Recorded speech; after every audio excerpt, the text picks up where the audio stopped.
নমস্কার বন্ধুরা, আজকে আমি বানাচ্ছি চিংড়ি মাছের তেল ঝাল। খুব সহজে এটা আপনারা বাড়িতে বানাতে পারবেন, তবে ভিডিওটা আপনারা শেষ পর্যন্ত দেখতে থাকুন। আমি এখানে বাগদা চিংড়ি নিয়েছি, বাগদা চিংড়ি কেটে পরিষ্কার করে ধুয়ে নিয়ে আসছি। চিংড়ি মাছগুলো আমি কেটে ধুয়ে পরিষ্কার করে নিয়েছি। চিংড়ি মাছের ওপর আমি নুন দিয়ে দিচ্ছি, হলুদ দিয়ে দিলাম। চিংড়ি নুন হলুদ ভালো করে মাখিয়ে নেব। কড়াইতে আমি সর্ষের তেল দিচ্ছি, তেল গরম হয়ে গেছে, চিংড়ি মাছগুলো দিয়ে দেবো। চিংড়ি মাছগুলো আমি ভেজে নেব। চিংড়ি মাছগুলো আমার ভাজা হয়ে গেছে, এবার আমি নামিয়ে দিচ্ছি। কড়াইতে আমি সর্ষের তেল দিচ্ছি, তেল গরম হয়ে গেছে, পেঁয়াজ গ্রেট করা দিচ্ছি। পেঁয়াজ বাটাটা আমি একটু লাল লাল করে ভেজে নেব। গ্রেট করে রাখা আদা দিলাম, 1/2 চামচ মতো রসুন পেস্ট দিলাম। আমি সর্ষের তেলে করছি, আপনারা চাইলে রান্নাটা রিফাইন তেলেও করতে পারেন। পেঁয়াজটা আমি হালকা ভেজে নিয়েছি, এবার টমেটো বাটা দিয়ে দেবো এর মধ্যে। টমেটো বাটা দিয়ে দিলাম। এবার একসঙ্গে কষিয়ে নেবো একটু।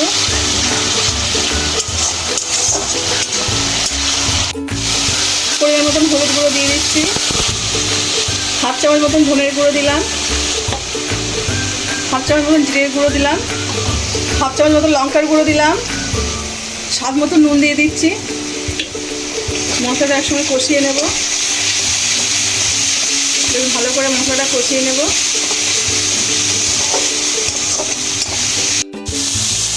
মশলাটা আমার ভালোভাবে কষানো হয়ে গেছে। এবার ভেজে রাখা চিংড়ি মাছগুলো দিয়ে দেবো মশলার উপরে।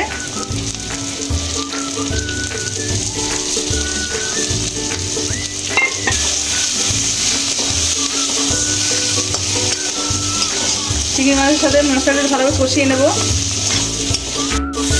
মশলা আমার ভালো করে কষানো হয়ে যায় চিংড়ি মাছের সঙ্গে। এবার জল দিয়ে দেবো। জল দিয়ে দিয়েছি, বেশি জল দিলাম না, এটা একটু শুকনো শুকনো মতন হবে।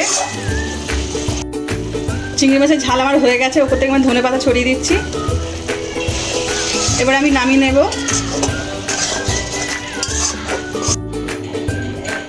আমাদের চিংড়ি মাছের তেল ঝাল একদম রেডি।